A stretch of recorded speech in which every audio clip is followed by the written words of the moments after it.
name is Jason. I'm with AVPro Edge, and today we're going to be talking about extenders and how to deal with long runs when we are dealing with 18 gig per second high bandwidth signals such as HDR, wide color gamut, 4K, all the newest, latest, greatest stuff.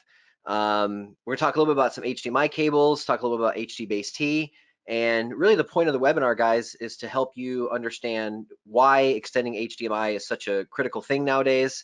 And we'll talk a little bit about some of the extenders that we offer here at AVPro, and we'll get into not only what they're capable of as far as extending the HDMI signal, but some of the other things that they're capable of as well too.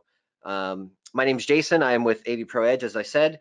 I have my colleague Tom Devine. He is here manning the chat box. You will see that there is a place in the chat box to ask some questions. So along the webinar, if you do have any questions, go ahead and type them into the chat box. I'll try to answer them as they come in.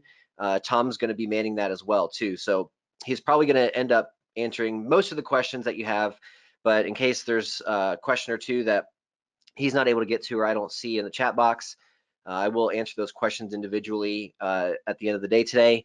And just so everybody can kind of see the questions and the answers, I will post up on the Meridio forums and on the AVPro Edge forums some of the questions and the answers that have come in today. So feel free to use the chat box. And all right, let's get started. Okay, as I said before, my name is Jason. I am with AVPro Edge. I am currently training for them and responsible for a lot of the documentation and things like these, like webinars. I've been AV guy, my whole life. I've been in this, nice stereos and nice TVs since I was a little kid. One of those situations where I was able to figure out how to do what I love as a job. Very thankful for that. I was an AVPro customer and turned into employee. So it's been a really fun journey. I've done AV, like I said, for the last 19 years or so professionally. 15 of those years have been home theater installation, and 10 of those years have been ISF calibration and training. So there's me. Who are we? AVPro. Most of you have probably heard of us before and most likely using some of our products already, but just in case there are those who are not, AVPro Global is a growing company. We have a couple of sister brands. All the AVPro stuff that you've probably seen in the past, such as matrix switches, extenders, integrator tools like scalers and things like that. We own Meridio to HDMI test generators, TV calibration equipment. That's all ours as well. And what's fairly new to the company are the bullet train HDMI cables. We do 18 gig HDMI cables over copper. We also do some AOC or some active optical cables. It's a hybrid fiber / HDMI cable, so for extra long distances and things like that. So bullet train is ours too. And really, guys, we're kind of a no BS. We have a very simple philosophy. We want to make cutting edge, easy to use, easy to set up equipment. It's all built to military grade spec. And pretty shocking when I learned this myself a few years ago, but we have a 10-year warranty on our products, and for AV equipment, that's pretty special. And we've really proven ourselves in the last couple of years, especially, to be one of the leaders in 4K HDR, wide color gamut, all the 18 gig stuff that we've been dealing with for the past couple of years. We've been on top of that. We've been doing 18 gigs now, and yeah, it's been quite a journey. We've seen a lot of different products come out of this. We've seen a lot of very useful products come out of this. So today we're going to talk about some of those things and give you some tips and tricks on successful installation. So why are we here? We're going to learn a little bit about extending HDMI signals, and there's lots of reasons to do this. The number one thing that we see is we're limited on bandwidth when it comes to extra long HDMI runs. If any of you have ever tried to use a 20 feet or more than that, especially HDMI cable, you know that it can be a little tricky trying to get that much signal through that long of a cable. So things like extenders will really help in those situations. You may have a rack in a closet and the TV's hanging up on the wall in a completely different room. So rather than buy a 150-foot HDMI cable, why not extend that cable with something a little more reliable and something that's going to give us a lot more consistent performance.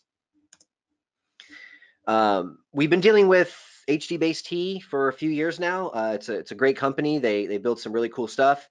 And as far as getting HDMI 1.4 from point A to point B, that was all over a 10.2 gig pipeline, and that has not been a problem. Really, we haven't started running into any hiccups until recently, when we started trying to shove 18 gigs down a 10.2 gig pipe, and we get things like no picture, flashing picture, distortion in the picture, no HDR, and things like that. So it's really become kind of the talk of the town, if you will, over the past couple of years. But we have been extending HDMI now for a little while.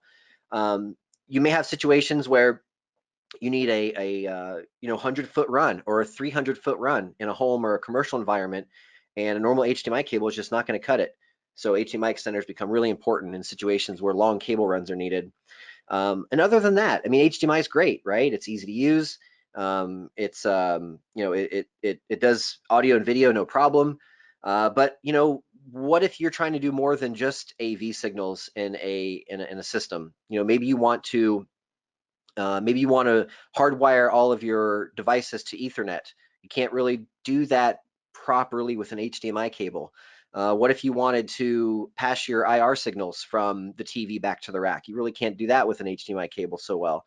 So other than just extending the signal, we'll talk a lot today about some of our extenders, and specifically some of the really cool features that they're capable of. So we'll talk a little bit first about HDMI and bandwidth. Again, 18 gigs is a fairly new thing. It's been around since about 2002 with 2012 with HDMI 2.0. Up until then, a 20-foot, 25, 35-foot HDMI cable was not really a big deal. You could use that in most 1080p situations, but you get into HDMI 2.0 with 18 gigs, and that 15-foot cable or 20-foot cable no longer is reliable, and we have to look at some other solutions. And this isn't a brand new thing by any means to our source devices. The Apple TV 4K has been around for a while now. So is the Roku. DirecTV is messing around with 4K these days. The PS4 Pro, the Xbox One X. Most Blu-ray players now they have some sort of 4K option. We've started to see some laptops and some tablets with 4K. So the sources are pretty much caught up now with the technology. So a year or two ago, this was very new and very cutting edge kind of stuff, and it still is very new and very cutting edge, but it has definitely become a lot more common as we're starting to see some of these displays that are 4K right out of the box at a low price point, and sources as well. And like I said before, HDMI before with 1.4, 10.2 gigs, that was pretty easy to extend for the most part. But if you try to extend an 18 gig signal right now with a 10.2 gig extender, you might get a picture. You probably will get a picture, but things like HDR, 4K, you definitely will be losing out on some of that stuff. And let's be honest, guys, that's the reason that customers are upgrading, because they want all this cool new stuff. So if you buy, the brand new TV, the brand new, 4K Blu-ray player, and your infrastructure is still only 10.2 gigs, that can cause some issues. So we're going to talk a lot about infrastructure, and again, like I said, a lot about extenders and cables, and try to get you guys to a point where all this stuff doesn't seem so confusing. So HDMI cables and length, there's always been a lot of talk about this. And as somebody who comes from an installation background, I've seen plenty of 50-foot HDMI cables in my time, and every time I remember taking one out of the packaging, I just remember thinking to myself, oh my goodness, is this thing going to work or not? And years ago, to test that HDMI cable, it was a very expensive ordeal. I had to have very expensive test equipment. So it was kind of take the HDMI cable out of the box, maybe plug it into a couple different things, make sure it passes a signal, and then then install it into the wall and through the attic and things like that. And it was kind of a plug and pray, if you will. So we want you guys to not have to stress out about stuff like that. We want you guys to know, before you put that cable inside the wall and bury it through the attic and whatnot, we want to make sure that you're totally confident that that cable is going to pass that 4K signal and not going to give you any headaches in the future. Longer HDMI cables tend to be a lot more expensive, so there may be some times where using extender is actually a little more economical, believe it or not. So keep that in mind. But there's always ways around these things, guys, and we'll talk a lot about that stuff today. So some other limitations with HDMI. You know, I can only imagine. Luckily, this has never happened to me, but I can only imagine how much of a heart, you know, a heartache it would be if you know, ran this 35-foot HDMI cable through a wall, and you really needed a 40-foot HDMI cable. It's not like you can just chop off the HDMI end and terminate your own. You know, you have to run a new cable at that point. So HDMI has always been kind of limited in that sense that, you know, it's pre-terminated from the factory, and that's all you get. I mean, there are things like couplers you can use and stuff like that, but you know, there's always, like I said, there's always workarounds, but with certain products like extenders, you know, there's not a lot of workaround that you have to do, since you can terminate your own category cable and things like that. So, you know, again, there are some limitations to HDMI, the physical structure of it.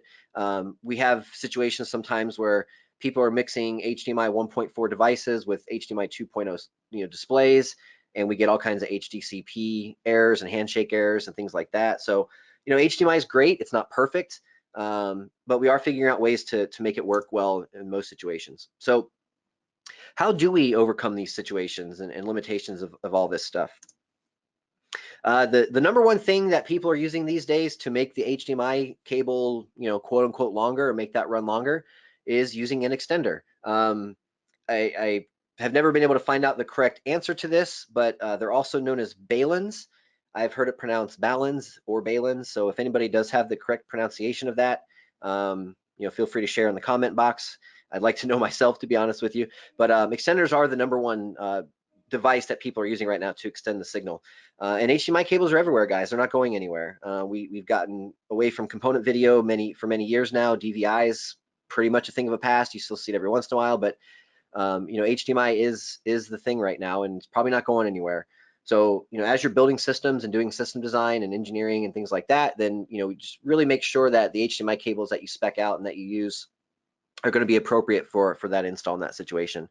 And really the easiest way to explain it for somebody who maybe is not familiar with an extender or how it works, it's really compromised of, or composed rather, of two parts. There's a receiver and a transmitter. So the idea is that the source, or the whatever you're outputting, plugs into the transmitter part of the extender kit.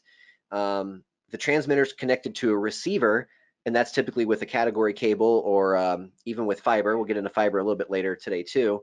Now on the receiving side of that, you have the receiver, of course, and the receiver has an HDMI output, which then plugs into your display. So instead of running a 50-foot HDMI cable that you're not even sure is going to be compatible with future stuff in 3 to 5 years, you know, you can run a category cable, and you know, depending on how things go, that might last you for several years.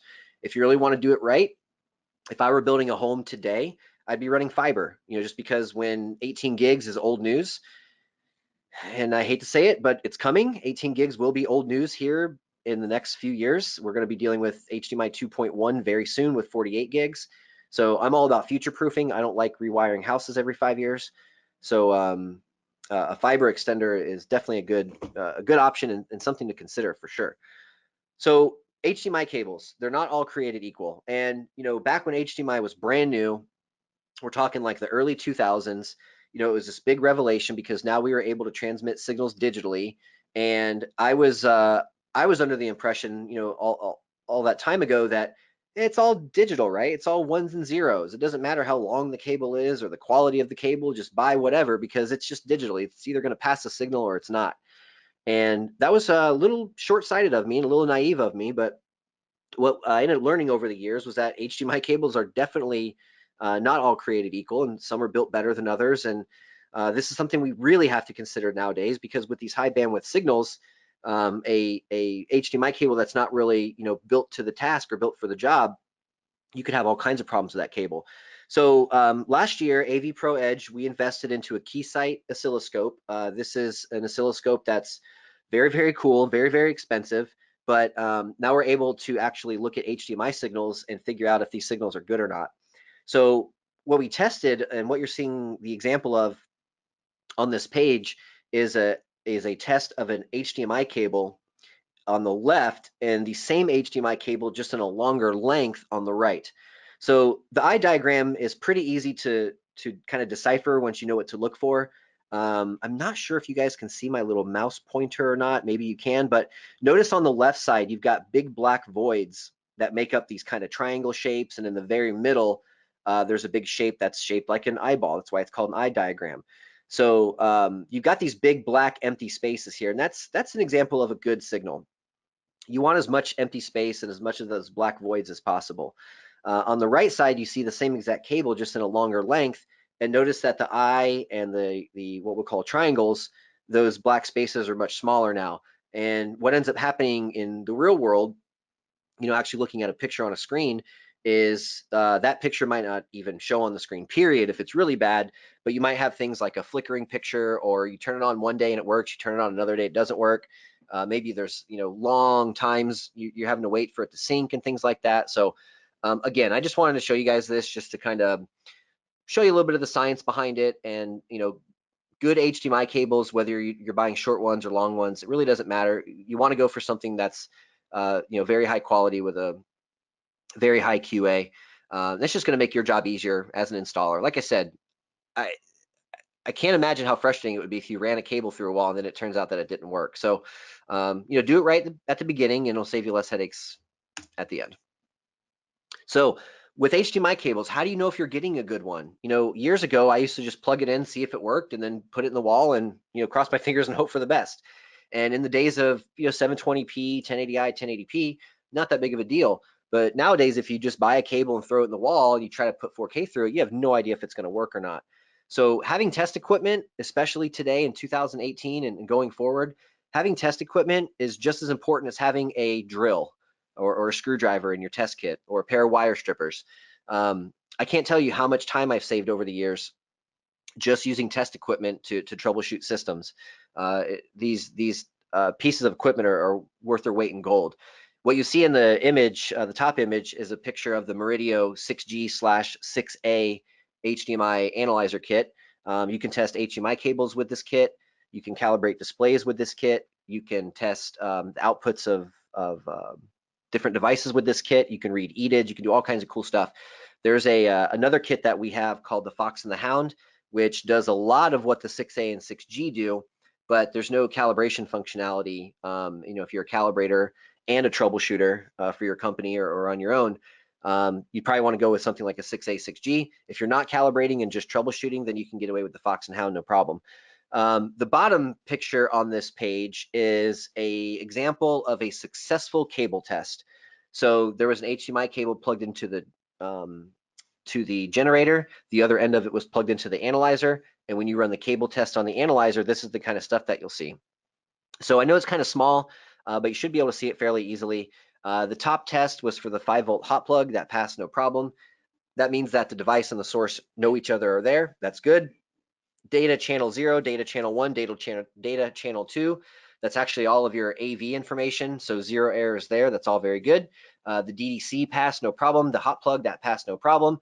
So if I were to test this cable and get these kinds of numbers and results, then I know that that cable is safe, and I'm confident about that cable, and I can go ahead and install it in the wall. So you can do this kind of stuff before you even show up on site. Let's say you've got a pile of 20 cables you're going to use in a big system. You could spend some time, in the shop or in the lab before you even go, test all the cables before you even go, and eliminate a lot of headaches right there. We, being part of our company with Bullet Train cables, of course, we're going to recommend those. That's what we test all of our equipment with. Those are all 18 gig approved, and they're all tested and things like that. We also have partnerships with Tributaries, Metra, Celerity. So, just if you're going to use an HDMI cable in your system, and I'm sure all of you are, just make sure you're getting a good one. That's all. Don't skimp on your HDMI cables. Like I said before, the HDMI extenders or Baluns, that's the most common way to extend HDMI right now. There haven't been too many other ways of doing it that have been successful, but we found that this is the best way to do it so far. Most HDMI extenders run off of Cat5e. That's what we test all of our stuff with, is Cat5e. That's kind of the minimum. We recommend using solid core Cat6. That tends to give us a lot more reliability, and you know, a lot more consistency with performance and things like that. We also recommend using normal RJ45 ends when you terminate those Cat6 cables or Cat5 cables. I know that the RJ45 easy ends are very, very popular, but we run into issues with those more than we'd like to. So you know, Cat5e will do it. RJ45 easy ends, those are kind of hit or miss, but we recommend doing Cat6 solid core with the non-easy ends. But we can go up to 100 meters with Cat5 with our extenders, which is cool. I mean, that's a pretty long distance. If you think of a bigger home or a commercial environment, you know, 100 meters is pretty good for most applications. What if you need to go more than 100 meters? Fiber is the #1 answer. There's a couple other tricks we have up our sleeves. We'll talk about that in a minute. But yeah, you can extend anywhere from 1 to however long you need, meter-wise or feet-wise.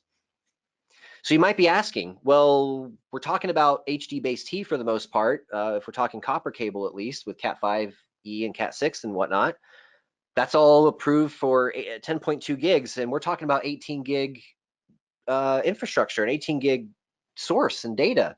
How on earth can we fit 18 gigs down a 10.2 gig pipeline? It's a very, very good question. It was something that I asked myself when I started working with AVPro. You know, the compression is always a dirty word, whether you're talking audio or video. You know, me being a closeted audiophile and certainly a videophile, I hear compression and I cringe, right? Because I'm thinking compression always screws up the picture, screws up the sound. So what was really cool about AVPro and our extenders is we have a proprietary technology called ICT. Stands for Invisible Compression Technology, and you're going to find that in a lot of our products. You know, coming from a image fidelity background and from a group who really cares about picture quality, I mean, we've partnered with the ISF for years. We wanted to do the least amount of damage to the signal as possible, and we figured out a way of doing it with ICT. You could put two TVs next to each other, getting the same signal. You know, one is direct from the source and one is with ICT through an extender. And you know, even me being very, very picky, and you know, I do have a pretty good eye, I must say, I can't even tell the difference. So it's really cool stuff. So just a couple things about the compression. A lot of products use a type of compression called DSC, which works out really well for most situations. Ours, we think, is a little bit better because you have a lot less problems with the picture, less distortion, less banding, and things like that. So what you're seeing on the left side, that example is a little bit of banding. The black arrows point that out. I hope you can see it fairly easily. But if you look at the big section of green, there's a fade from like a darker green to a lighter green. And if you look at the picture on the left, it's all banded. You have these like stripes or striations throughout that green transition. That's not supposed to be there. If you look at the example on the right, that's proper. You have a smooth transition from two different shades of green. The example on the left, it's very, very obvious. If you, let's say you like to watch a lot of nature documentaries, and you look up at a blue sky, you know, there's maybe a landscape shot of a mountain range or something like that. You look up into the blue sky and there's just banding and stripes throughout the blue sky. It can be rather distracting, and you know, it's a little annoying, especially when you spend all this money on a nice TV and a nice source, and you're buying all these discs and you see banding and something like that, and it can be a bit frustrating. So you know, rest assured, if you're using our extender products, yes, we do compress the signal because you have to. It's physics, but we do it in such a way that it does not hurt the picture. So that's really cool. Again, won't spend too much time here because I kind of just covered it on the last slide. But ICT, it's invisible. We do this on purpose. We don't want, you know, we don't want people to see the picture and see this kind of banding and these kinds of artifacts and these kind of problems that show up with extending an HDMI signal. But we think we've done a pretty good job with it so far. And like I said, most people that we show and most people that see this stuff, you do a side-by-side comparison and you cannot tell a difference between a direct connect and ICT through an extender. This is an example of our 70-meter 444 extender, and not quite using all of its capabilities, but pretty close. And this is just kind of to prove the point that we do more than just extend the signal.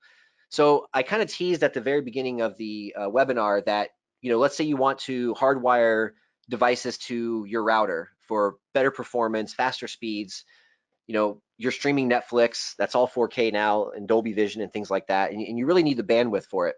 So if you don't have a lot of bandwidth from your internet service provider to begin with, and then on top of that, you're streaming over Wi-Fi, you have a lot of issues with buffering, and the picture goes blurry for a second, then it catches up and the 4K comes back, and you're like, what the heck was that? And it takes forever for the movie to start. And there's all these issues that I'm sure you guys have run into quite often. Well, you can take the extender. If you look at the left example, that's the transmitter. The second black box on the left side, it says internet router, and that is hardwired to one of the Ethernet ports on the transmitter itself. Now, what's great about this, in the 70-meter 444 kit, there's 4 Ethernet ports on the extender. If you look at the receiver, there's 2. If you look at the transmitter, there's 2. So there's 4 total. If you plug the router into any of those 4 Ethernet ports, then the other 3 now become, you can hardwire other components now to the router. So if you hooked up the router to the transmitter, on the receiver side of things, you could hook up your display, you could hook up your gaming console or your Blu-ray player, and now that's all hardwired to the network. You get faster speeds, more reliability, better security, and all that fun stuff. On the very top right corner, you see that there's a breakout with an AVR and 2 pairs of speakers up there. You can extract the audio from the HDMI signal if you were doing something like surround sound or a multi-room audio distribution system. If you're using more than the TV speakers for sound, let's say you had an AVR, you could pull the audio out of the extender and you can send that to the AVR, and now you're not using the TV speakers anymore. Now you can do things like a receiver. This comes in 2 flavors. Most extenders have the left and right analog 2-channel audio out, which is fantastic for things like audio distribution. And when you get into a couple of the nicer models, the upper end models, those also have fiber optics, so you can do things like 5.1 and 7.1 for your sound. So just an example of a pretty robust system, kind of using it not quite to its full capabilities, but pretty close. So when I look at something like this, I think about, wow, this is an HDMI extender, but look at all these other things it can do. And I find that's pretty neat. So a couple things that we talked about so far, but I just wanted to get them out in front of you. The extenders also do things like Ethernet, IR pass-through. Let's say you have a stack of components in a rack in a closet somewhere, but the TV's on the wall, nice and clean. You want to be able to turn the volume up on the AVR, but the closet's closed, or it's in another room. Or maybe there's a TV cabinet, below the TV, and they like to keep the door shut. I see that all the time. So you can route your IR and even RS-232 signals through the extender kit as well. Full EDID management on most of the extenders. So if you're having a fussy device, maybe the device and the TV aren't getting along because there's some EDID issues. I'm sure none of you have ever run into that before, right? We see it all the time. Our tech support team takes those calls every day, multiple times. So instead of worrying about EDID problems between the device and the TV, just do all of your EDID management at the extender kit. It works out a lot better like that. We talked a little bit about audio extraction, how you can pull the audio from the HDMI signal, send that to a AVR, get surround sound, or send it off to 2-channel analog, send it off to a distribution system, or something that's just, or 2 channels is just enough. And scaling, this is pretty new and very important right now. You may have a home where you have 5 TVs and all of them except for one are 4K. The 5th TV is maybe 1080p. That can cause an issue with EDID problems and not getting a picture to the 1080p TV. And the answer up until pretty recently has been, let's just do the whole system as 1080p.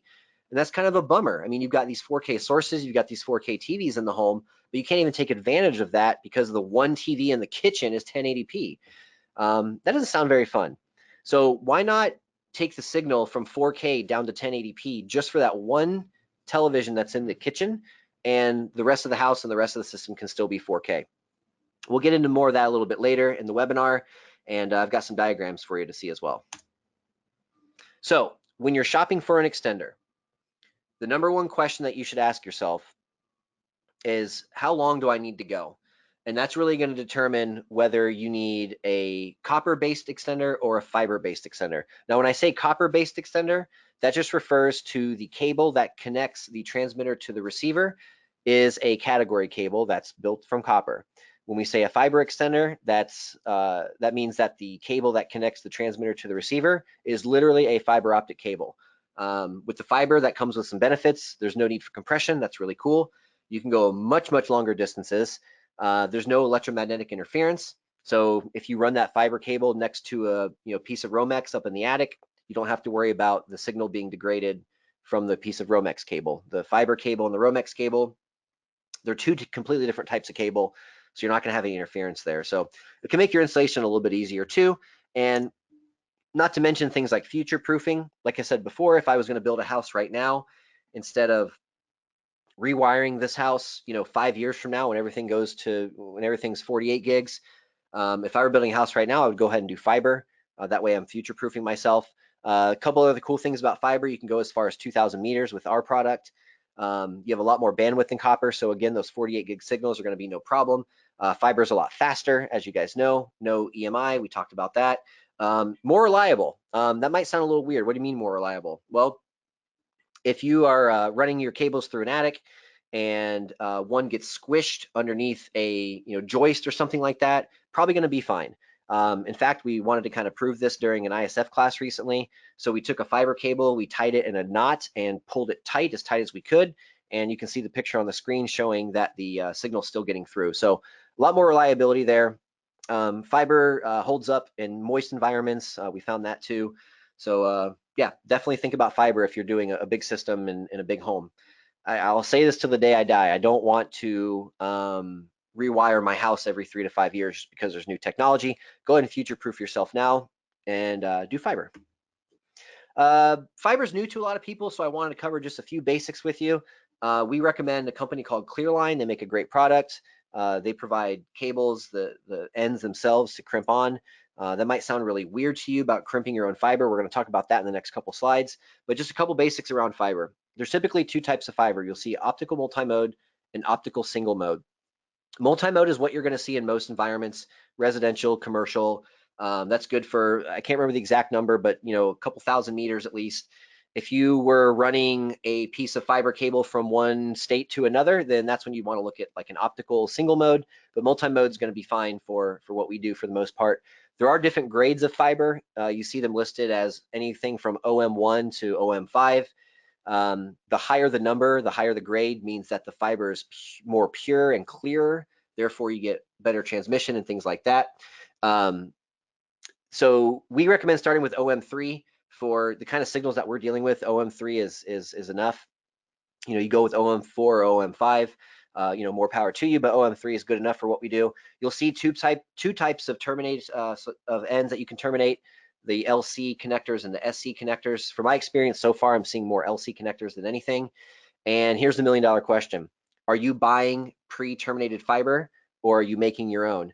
You don't always know what's going to happen when you crawl up into an attic and realize that 100-meter fiber optic cable now needs to be 150 meters because of the way you have to route the cable. So pre-terminated fiber, it might work in a lot of situations, but when you're doing custom, it doesn't work in a lot of situations. So we recommend terminating your own fiber. Now, up until about 2 years ago, even myself was saying, we're probably going to never be able to terminate fiber. And I was wrong. There's plenty of kits now. There's plenty of ways to do it now.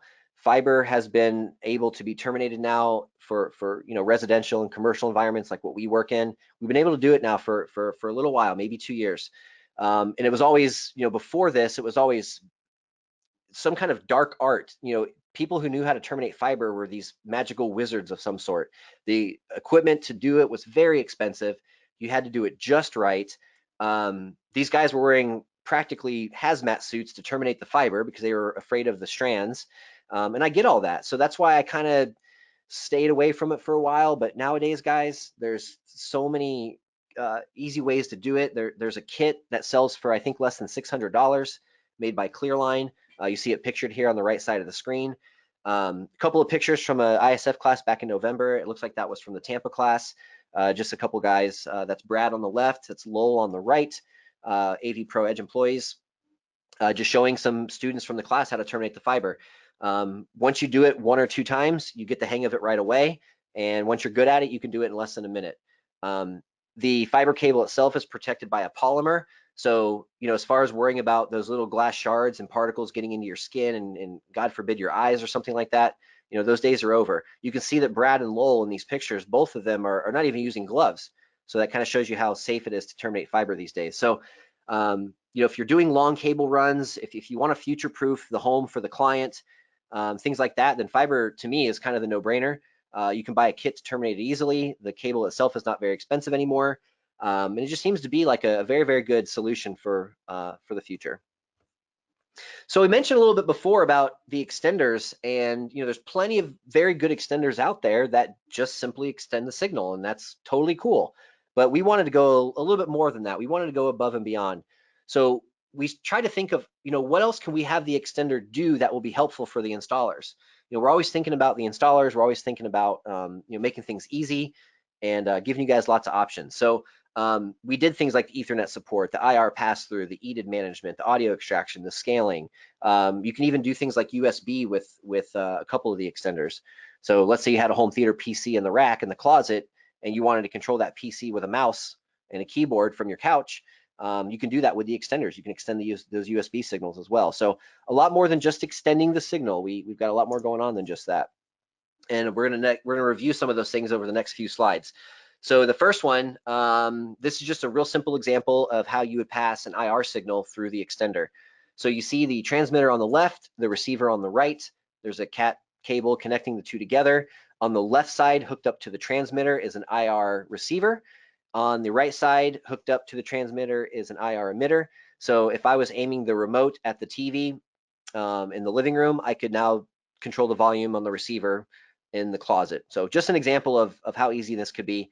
And this is also possible with RS-232 controls too. Audio extraction. You know, I talked to so many different installers and people all over the country who are using more than the TV speakers. That seems to be very common these days. People have sound bars and receivers and all kinds of other solutions for audio. So just to make it simple, we did put a audio output on the extender kit. So if you did want to pull that audio signal and go to a receiver or go to an audio distribution or audio matrix switch, you can certainly do that. You can do that from the extender, either in 2-channel stereo, or in some cases with a couple different models that we have, you can do fiber optic as well. So you can get things like 5.1, 7.1, Dolby Digital, you know, all the good stuff. Just a note here, I want to make the EX100 444 kit, which is right now our flagship piece for 444 kits, and the EXO 444 kit is the fiber solution. Those two pieces themselves, those two kits, also support ARC, the audio return channel. So if you were using your Netflix app in your TV, you can use the built-in ARC feature on the extender and get audio back to the receiver that's in the closet. Ethernet pass-through. Guys, this is as simple as plug and play. If you got the transmitter somewhere near a router or an access point, grab an Ethernet cable, use an unused port on the router, plug it into any of the 4 ports, either on the transmitter or the receiver, and now all of the ports on the transmitter and receiver are now live. So if you wanted to hardwire that Xbox or hardwire that TV, you can certainly do it. Hardwiring comes with a lot of benefits. There's you know, a lot more reliability when you hardwire. I'm dealing with a situation in my home right now. My house is solid concrete. When I go from the living room to the bedroom where my TV is at, in the bedroom at least, the Wi-Fi in the bedrooms kind of stinks. So, you know, eventually it'd be a good idea to hardwire that TV. So you get a lot more reliability, you get faster speeds, and you know, hardwiring is always going to be a lot more secure too. EDID management has been a big headache for a lot of people recently. You know, EDID's a funny thing because it's a pretty simple concept. You know, the TV tells the thing that it's hooked up to, hey, I'm 4K, I'm capable of HDR, send that to me, you know? And, you know, up until 18 gigs, EDID was kind of an out of sight, out of mind kind of thing. You plug things in, it was 1080, it was no big deal, whatever. But nowadays it's a little different. You have to set the TV up a very specific way so that it asks for 4K and HDR from the source. There's just a lot more EDID headaches right now than we've ever dealt with before. Sometimes we're dealing with products that are 2 years old, and maybe the display is 2 years old and maybe the device is brand new, and there's these weird EDID mismatches and things don't always work the way we want them to work. So forget all that. Don't put yourself through that stress. Don't give yourself that kind of headache. Just do your EDID management at the extender kit. That way you don't have to worry about mismatches between the TV and the devices and things like that. So there are some built-in EDIDs, some presets that come from the factory built into the extender kit. But let's say that you do have a display that has a known good EDID. It's getting along well with all the other sources in the system. You could even copy the EDID from that TV and use that for all your sources too. So all your sources are happy, the TV is happy, and at the end of the day, you're happy and your customer's happy. One of my favorite things about the extender kits, this is a really simple thing, but those are the kind of things that make me happy sometimes. You only have to power one side of the extender kit. I've been in plenty of situations before where the TV was mounted to the wall. There was a plug back there, but the TV was using it, and the soundbar was using the second plug. So now I have to finagle something to get the receiver part of the extender kit. I have to get power to that somehow. Well, in the case of the AVPro Edge extenders, I could just power the transmitter side, and I don't have to worry about power on the receiver side at all. But I could do it either way. If I wanted to power just the receiver, that would also power the transmitter. So again, it's a little thing, but it's very helpful for the installers. You only have to power one side of the extender kit. Just a quick note, on the fiber extender kit, the EXO444 kit, you do have to power both sides of that extender kit, but that's the only one. Every other extender kit that we have in our catalog is able to be powered on both sides. Now, we talked earlier about needing more distance. 100 meters is a pretty long way, but what if you needed 200 meters? Obviously, the fiber kit goes up to 2,000 meters, so the fiber kit would be a good solution there. But let's say that part of the system's already installed, and you got the 100-meter kit, and you realize, oh man, we had to change something in the design, and now this 100 meters needs to be 200 meters. Well, instead of swapping out that kit and getting a more expensive one, just buy another 100-meter kit. You can daisy chain the two 100-meter kits together, and now you have up to 200 meters. And you can keep doing this too, by the way. You can keep daisy chaining them over and over and over again. So if you did run into a situation where fiber is not going to work, maybe the cables already ran, or whatever the situation is, you can just daisy chain extenders together, which is really cool. On the 100-meter model, we have something called the long range mode. If your signal is only 1080p anyway, you can use long range mode and actually go up to 150 meters. So again, if 100 meters isn't enough, there's plenty of solutions. You can daisy chain them together. You can use fiber. You can use long range mode. Lots of solutions for you. This has really helped me in a couple different pinches. We have built into the extender kit, we have some test patterns. And this is pretty uncommon. I can't say I've seen this on any other product, especially for extenders. So let's say that you're not sure if this HDMI cable can pass 4K.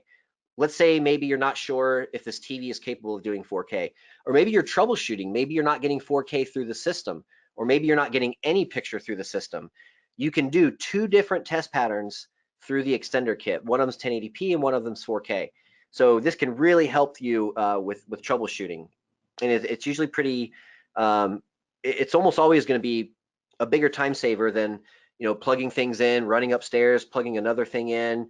Maybe you and a partner are using walkie-talkies or something like that. I've been in plenty of those situations before, and just being able to push a button on the extender and see a test pattern up on the screen or not, that really helps the troubleshooting process quite a bit. Now, the built-in scaling on the extender is really helpful. We mentioned before a system where you have a bunch of 4K TVs, but maybe one of the TVs is a 1080p TV in the kitchen. So if you take a look at this diagram, you got four 4K sources on the left. Just below that is a 4K capable HDMI matrix switch, which is one of ours. And connecting all of the televisions in the system are 4K, 18 gig extenders. Now, this is all fine and dandy if all of the displays are 4K. But if you notice, the bedroom, the living room, the basement are all 4K TVs, but the kitchen TV is 1080p. And the way you had to get around this before was you had to watch 1080p on all those 4K displays. Well, that kind of stinks because you've got 4K sources, a 4K matrix switch, and 4K displays. Why can't I watch 4K? It's kind of a bummer because this one 1080p TV is kind of ruining the party. So what's cool about the extender, at the extender itself, you can knock down that 4K signal, that HDR signal, down to normal 1080p SDR and make that kitchen TV happy. Now, eventually, that client might upgrade the 1080p TV in the kitchen to a 4K TV, Then we can go back to the extender, turn the scaler off, and now everything's getting 4K. So having those scalers built in is super, super helpful. And just a quick note, only the 444 series of extenders have the scaling built in. Now, I am a lover of clean racks. I don't know what it is about it, but a clean rack with good wire management always gives me a big smile on my face. And imagine trying to build a system with 8 extenders or more, and trying to do wire management and put them in a rack, put them in the rack in such a way that makes it look nice and things like that. Things are easy to get to for troubleshooting and for upgrading and things like that. You know, what I've seen in the past, and we've taken these calls before, our tech support team's taken these calls before, where you know, these extenders, just to be super clear with you guys, they do get a little warm because they are doing a lot of work, but that's normal for them to get warm. But if you stack 5 of them on top of each other and shove them behind a rack somewhere underneath a bunch of coiled up cables, then you have all kinds of problems with them failing. They can get like hot to the touch, and that's always a little nerve-wracking. So if you are using our extenders, we do have a couple of accessories for you that'll help you with a really clean installation. The picture on the left that you see is our extender rack mount kit. You can mount up to 8 extenders in the rack. They have plenty of room for ventilation. Your wire management now is a lot easier. And the other accessory I like a lot is, instead of having 8 different power supplies on those transmitters, we have one power supply that has 8 connectors on it. We call that the power squid. So if you are doing some rack work with our extenders, you can make the installations a lot cleaner, a lot safer, you know, and have these devices run a lot cooler if you use some of these accessories. So keep those in mind if you do end up with some of these extenders. So we'll do a quick recap. You know, why extend HDMI signals? A lot of it has to do with high bandwidth and long lengths and things like that. You know, what I've seen in my experience, and we've talked to folks all over the country and the world that run into these same things. We're kind of drawing a hard line in the sand at about 15 feet for HDMI cables. Anything over than that, anything longer than that, definitely would be worth looking into doing an extender. Extra long lengths, you know, 100 meters plus. We do have things like fiber that'll help you in those situations these days. So there's another good reason to extend HDMI for extra long lengths. If the HDMI cable isn't going to do everything that you need it to do, maybe you want to pass control signals, maybe you want to hardwire other devices to the network, and it's too late to run category cable for all those devices. No big deal. Just use the extender as your Ethernet hub. That's going to help you be able to do those types of things. Control signals, just anything else that you want to do on top of HDMI, you can do that stuff with our extenders. And again, this is 18 gigs, and infrastructure up until now has been 10.2 gigs. So getting that signal through is very difficult these days. So make sure you're using robust products. Make sure all the devices that you're using are 18 gig capable. We're running into a lot of issues right now with AVRs not being 18 gig capable. So you buy the brand new TV, you buy the brand new 4K Blu-ray player, and because your receiver is a little bit older, it can't pass the 18 gig signal. So, you know, there's some workarounds for that too, but, you know, just make sure when you're doing the design of the system, you're using products that are good for 18 gigs. You're using HDMI cables that have either been physically tested or fiber, or, you know, any of the other solutions that we talked about before. Just make sure that the products that you're using are going to be able to handle the job. So I'll go through the chat box really quick, and I'll see if there's any questions that stand out that I could answer right away. And I'm not sure if I'm doing this wrong or not, but it doesn't seem like there's any questions. If there are any questions that I'm not just able to see right now, oh no, I'm on the wrong tab. There we go. Okay, so a couple questions came in, and you know what, guys? I can't read them that well. The font is teeny tiny. What I'll do is answer all those questions individually and email the people who asked them, but I'll also post those questions and answers on the Meridio forums and on the AVPro Edge forums. So if you visit there by probably tomorrow, you'll see some questions and answers from this webinar. So thank you again for watching and taking the time to sit in and listen to us talk about extenders and HDMI and things like that. If you have any questions for me specifically, you're always welcome to reach out, jason@avproglobal.com. If you want to see our extender family and get some more details on some of the products you saw today, go ahead and visit our website, avproedge.com/extender family. Our phone number is also on the screen there, so feel free to give us a call. We just fired up an Instagram page, so go check us out there. Facebook, Twitter, you know, all the good social media sites. So again, guys, thank you so much for attending. Looking forward to seeing some of your questions, and we'll see you next time.